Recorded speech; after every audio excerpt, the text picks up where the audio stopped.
Now, the next group that have 5 people down there are we just call them the Berry Boys. There's Aaron. You raise your hand. Oh, my goodness. I didn't think you could follow instructions. Good. I said your left hand, though. And Peter and their cousin Noah. And their relatives who now care for the boys are Saman and Adam, who are up front here, who will talk. So, Saman, you're going to start?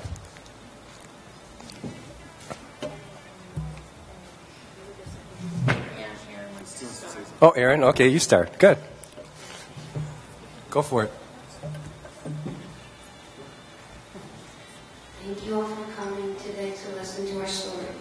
I just want to say a lot of people out there are losing their loved ones getting badly injured from car accidents. From the pain I go through, I feel your pain because I lost my mom and dad last July 2nd. They were the people I love the most. It's our job to be responsible and not use those jobs while we drive. I remember swimming with my mom, and the next thing I know, I'm laying there in the hospital crying for her. I remember taking my dad's iPad and watching movies on it, and the next thing I know, I'm laying there watching movies in the hospital. My life is different now. I miss wrestling my dad and running around with my mom. I just want to say one more thing. Here, I want everyone here to make a promise to your loved ones not to be distracted while driving. Thank you for listening to me today.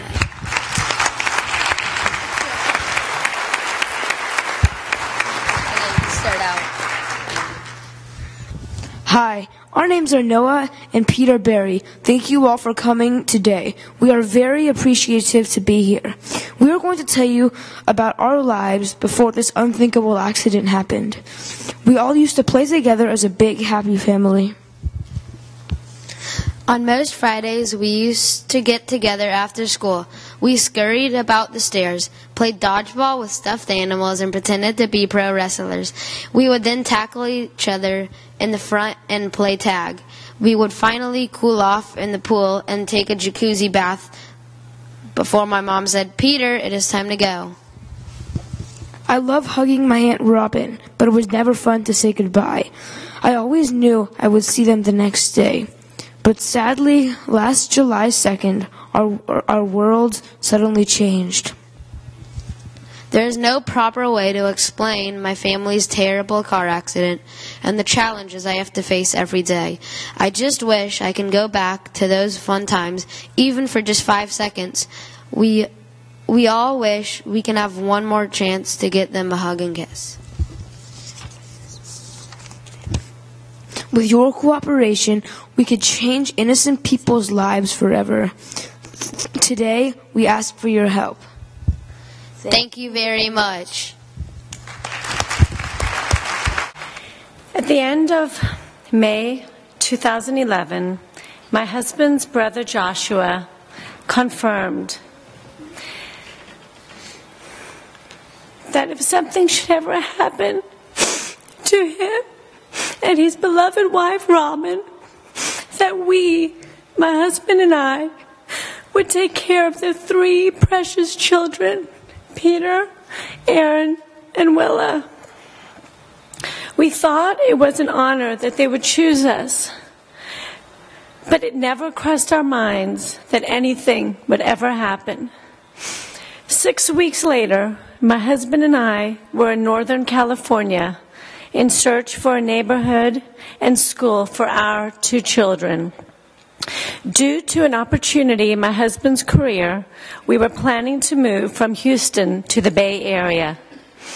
I was in the process of applying for a doctorate program in holistic nutrition.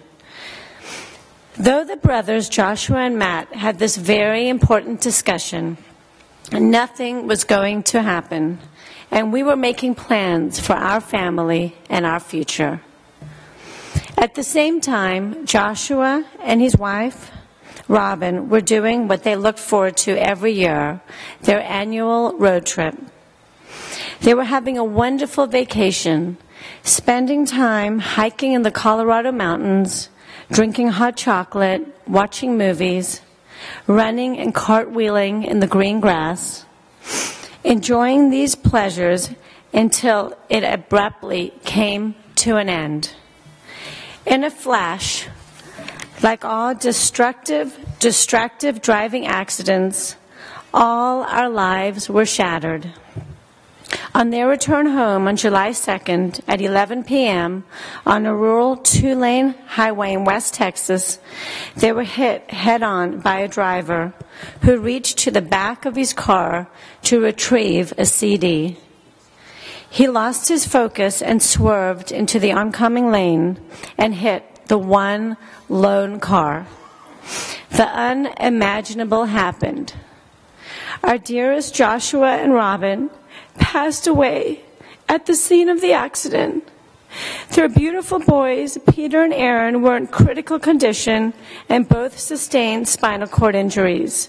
Their little sister, Willa, miraculously escaped with 2 broken bones. The driver's wife lost her life in this devastating crash, and he and his 2-year-old daughter survived. There are just no words to describe this tragedy. Robin, age 40, was a successful event planner. Joshua, who had just turned 41, was a self-employed business owner. They both shared a zest for life. Their children were their main focus, and they were indeed loving and caring parents. Joshua and Robin led a very, very busy life.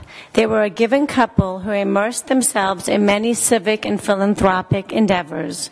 With their many friends, they loved participating in the Houston Marathon, the Houston Rodeo, school, and religious events. They were adored by so many people. Josh and Robin will be forever mourned by their adoring mothers who are left with broken hearts. The untimely, senseless loss has devastated our family, friends, and community. This unthinkable tragedy is too much to comprehend. The loss of our Joshua and Robin, the spinal cord injuries, the unfathomable emotional wounds, meshing of families, the sacrifices made, the financial burdens. Where do we even begin?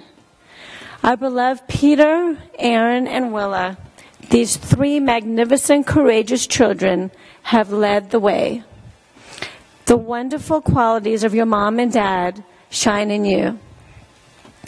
Together with our family, friends, caring community, Shriners Hospital in Chicago, and Dr. Vogel, we continue our journey. Today we are here, the Berry family. We are here to spread the word on the devastation of distracted driving. Distracted driving is as dangerous and as destructive as not wearing a seatbelt or driving while intoxicated. 8 years ago, my father-in-law was sadly killed in a devastating, tragic motorcycle accident. My brother-in-law, Adam, Josh's brother and the children's uncle, wrote a very moving song in memory of his father. It's called Love the Ones You Love. Let us show our love to our loved ones by encouraging our lawmakers to create and enforce the laws to protect the lives of innocent people and prevent the many tragedies and heartache that we speak of today. Thank you very much. In advance, I want to thank you all for listening. Thank you for your time. When I was first asked to come here, I didn't really want to come. I didn't know what I should say. I knew it was going to be painful to go through those memories and bring them back up. It's still pretty fresh. And to write what I wanted to write and even know what I wanted to write. And obviously I'm a bit nervous. But I know it's for a good cause, and I know more than anything my brother Josh would be very interested in me coming here. He was very active in community causes, and he would want me to be here and try to make a difference. So I'm going to try to read some of what I wrote, and I hope you can just bear with me. People say it was an accident and that the driver did not mean to hurt anybody. And the problem with that statement is that I don't know what was going on in the driver's mind, and it's not my place to make assumptions. But there's some things that I do know. He was driving probably around 70 miles per hour at night on a two-way street in a vehicle that weighs close to 5,000 pounds, with cars coming the opposite direction in the other lane. And he turned around to look for a DVD somewhere in the back seat. I don't know what one would expect to happen, or if someone should be surprised that that kind of behavior causes a wreck. Some people would say an accident is when you slip in a puddle of water and fall, or you spill a drink at the dinner table. To me, this was a very bad decision that caused him to swerve into the wrong lane into oncoming traffic and hit another car head on. Where my brother and his wife Robin and their 3 kids, Peter, Aaron, and Willa, were driving. I certainly don't believe he meant to kill 3 people and cause catastrophic, paralyzing injuries to an 8- and 9-year-old boy and break multiple bones of a 5-year-old girl. I don't think he meant to leave my brother's kids as orphans without parents.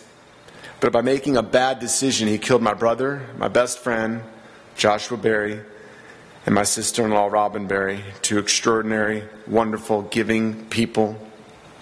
He also killed his own wife, and he left his own baby child without a mother. I don't believe he had bad intentions in which to kill anybody. I don't think he had a death wish or set out to maim children. And I'm not even speaking specifically about this driver. I'm speaking about a bigger point that I drive around every day and I know people don't get, is that driving an automobile is a huge responsibility. It's not a God-given right, it's not a privilege, and it should be taken away if it's abused. It's like we learn when you're 15 or 16, you must be paying full attention all the time when you're driving a car, because in an instant it becomes a 5,000-pound bullet, a killing machine, plain and simple. This was even 20 years ago when I took defensive driving or driver's ed, before cell phones. They taught you pay attention. You don't look around the car, you don't have a sandwich, you pay attention. When someone is careless, innocent people die. In the case of my brother, what was it for? It was for a DVD in the back seat.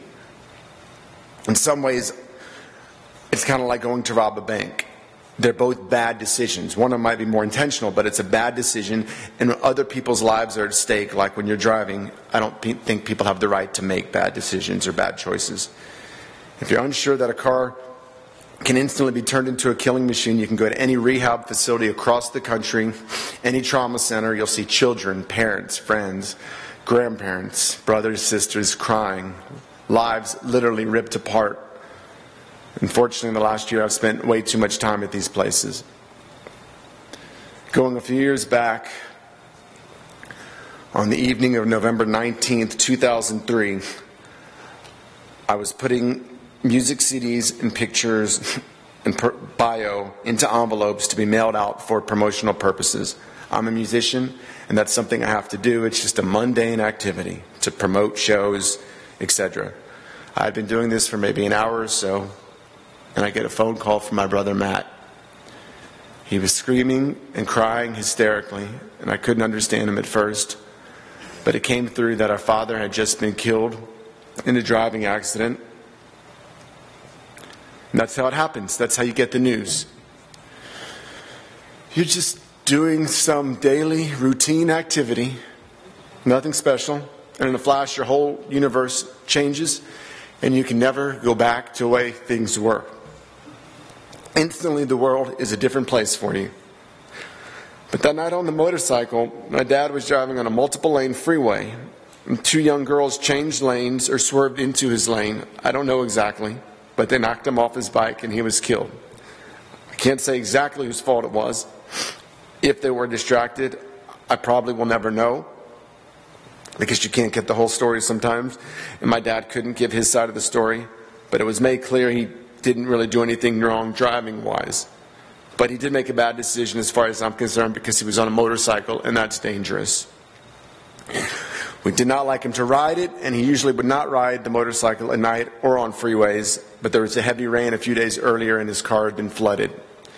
He was waiting for it to be fixed, so he was riding the motorcycle. I'm bringing this up because even though he might not have done nothing wrong, like I said, he made a bad decision to be on the bike. And somehow I could rationalize the accident. And I could be angry with him because I was like, why did he have to ride the motorbike? And somehow it made it easier to live with, and it made sense of the tragedy. But in the case of my brother, Josh, and his wife, Robin, they did nothing wrong. They made no bad decisions. They were in a minivan. They had their seatbelts on. Their kids were wearing their seatbelts. They were both alert. They were awake and paying attention. Robin was driving, and she was 100% alert. They told us in the millisecond when the car swerved into her lane, she actually reacted in that split second. And she swerved the tiniest bit to get out of the way. So instead of it being a completely head-on accident, the car was hit at a tiny bit of an angle. And I personally believe that that action deflected the energy and the impact just enough to at least save her children's life. I believe she did save their lives by doing that. Her side of the car took the largest amount of the impact, and she was killed instantly. My brother Josh was in the front passenger seat, and his side probably took the second greatest amount of impact. But my brother he was a tough guy. You don't even know how tough he was, and he could deal with just about anything, and I knew that. And I knew if anyone could survive, he could make it. And he did survive the impact, and he was still alive when the state troopers got there. It was tough. I think they had to wait on the jaws of life to get him out of the car so they could cut the door off. But the officer that arrived climbed on top of the hood of the car, and he spoke to Josh while they waited. Josh was barely able to talk, but he found a way. I don't know what he was going through at that time, and a part of me doesn't want to know what he was feeling. I've been scared to call the officer and get more details of the conversation that he had with my brother in his last few minutes. But he said Josh was able to tell him some helpful information about his kids, and he stayed focused and alert to help the children get to safety and tell them anything he could. He stayed alive long enough to see his kids get put in the ambulance. And I believe at that point, he thought his kids were going to make it, and then my brother died. There's more details about what happened immediately following the wreck. How Willa, the 5-year-old girl, saw her parents there, saw her mom with blood on her face, not breathing. And how Peter said he couldn't feel his legs the instant of impact, and he was stuck in his seats, calling out for his dad, but all he could hear was his dad gasping for breath. I wasn't there, but I know all my brother wanted to do with all his might was get out of his chair and help his children. But he couldn't move because the front of his car was smashed into him. But he was tough, and he held on for as long as he could. He is the best big brother and the best friend I've ever had, and I'll never get that back. Robin was a wonderful woman, his wife, and she actually made my brother a better man, and I loved her dearly as well. They were both extremely active in their community. They were giving and well loved. This is shown by the fact that at their funeral, there was close to 2,000 people in attendance. It was truly a miracle after the wreck that Peter, Aaron, and Willa did survive. The police and the EMS were able to do an unbelievable job to get the children where they needed to be. They put the kids in a helicopter, and they were flown to Lubbock because that was the nearest trauma center that could deal with their injuries. Aaron was actually bleeding to death in the helicopter, and they had to stop at a closer hospital to stabilize him. And what's an even scarier thought is that it was a lone freeway. Not many cars drive around there at night, and if there didn't just happen to be a car passing by immediately after the accident, call 911, and the rescue people didn't drive like 30 miles in 15 minutes, and and do such an incredible job, there would have been at least 2 more dead people that night, because the kids would have been trapped in the car. And that night was just the beginning of a long road to recovery for them, for Peter, Aaron, and Willa, and they'll probably be on it the rest of their lives. And the pain and grief for me will always be there. I've learned it doesn't go away. It just becomes part of who I am, right under the surface, and I learned to live with it. My brother Josh and Robin were doing nothing wrong. They were taking their kids on a family vacation, safe and responsible, making good decisions. But their lives were taken from them and their kids paralyzed because another driver decided to make a bad decision. The morning after the wreck on July 3rd, 2003, once again, was doing something very mundane. I got out of bed on a Sunday, and my wife was leaving to go to a Pilates class. I was going to eat breakfast with my kids. She comes back in the house a bit confused and says there's 2 state troopers outside looking for me. We let them in the house, and that's how I heard the news. Just a regular Sunday morning, about to have breakfast with my kids, and my life changed forever, thrown into a completely different universe. I remember the officers standing in my dining room and my wife calling the hospital, trying to find out the condition of the children. And I remember very clearly sitting on the couch, literally wanting to put my running shoes on and just run away. I just was thinking, I'm going to leave these officers and people here and I'm just going to run. I didn't want it to be real. And the trooper said to me, your brother and his wife might be gone now, and I know that's sad. But at this moment, you have to focus on their children because they still have a shot. They have a chance to live. So you need to get up to Lubbock and do what you can to help them. And that's what I did. And that's what Simon did. And many of their friends, my brother's friends and his wife's friends. Since then, I've slept in hospital chairs many nights so my nephews don't sleep alone. I've lived in a strange town in Chicago for months at a time while my nephews attend rehab. There's been good days and bad ones, but the grief is always there, just under the surface. I visited my mother recently, and she still bursts into tears sometimes, uncontrollably. And my other brother Matt is doing his best to cope. But we're going to make it through this, and we'll keep moving on because that's all we can do. My point about this is that driving distracted is a bad decision. People need to be made aware that driving a vehicle is a dangerous activity. It's kind of like walking maybe through a mall with a loaded gun, waving it around. Most people would know that's wrong. If you have a gun, you need to have your full focus on the gun if it's loaded, if your finger's on the trigger. Because if you're waving it around and not paying attention, you can slip and it fires and the bullet might kill some people. People need to realize that and pay attention 100% when they're driving. They should not focus on anything else.